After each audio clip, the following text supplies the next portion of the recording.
கரூர் துயர சம்பவத்திற்கு சிபிஐ அல்லது சிறப்பு புலனாய்வு குழு விசாரணைக்கு உத்தரவிட வேண்டுமென சென்னை உயர்நீதிமன்ற நீதிபதி தண்டபாணியிடம் தவிக சார்பில் முறையீடு செய்யப்பட்டுள்ளது. அதில் சம்பவம் நடந்த இடத்தில் உள்ள கண்காணிப்பு கேமரா பதிவுகளை பாதுகாக்க வேண்டும் என்று வலியுறுத்தப்பட்டுள்ளது. அத்துடன் விஜயின் பரப்புரையின் போது திட்டமிட்டு மின்சாரம் நிறுத்தப்பட்டதாகவும் காவல்துறையினர் அத்துமீறி தடியடி நடத்தியதாகவும் இது திட்டமிட்ட சதி என்றும் தவிக சார்பில் கூறப்பட்டுள்ளது.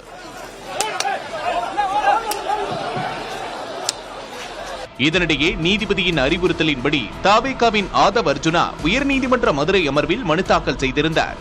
மனுவில் பரப்புரையில் செந்தில் பாலாஜி குறித்து விஜய் பேசிய போதுதான் மின்சாரம் துண்டிக்கப்பட்டு கற்கள் செருப்புகள் வீசப்பட்டதாகவும் தவிக சார்பில் தெரிவிக்கப்பட்டுள்ளது.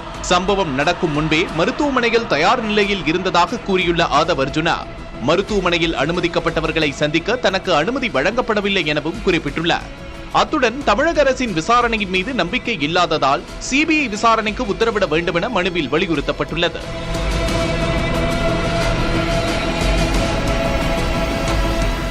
காலதாமதம் அவர் உரிய முறையில் வந்தார். இரண்டு பக்கங்களிலும் மக்கள் கூட்டமாக இருந்தார்கள்.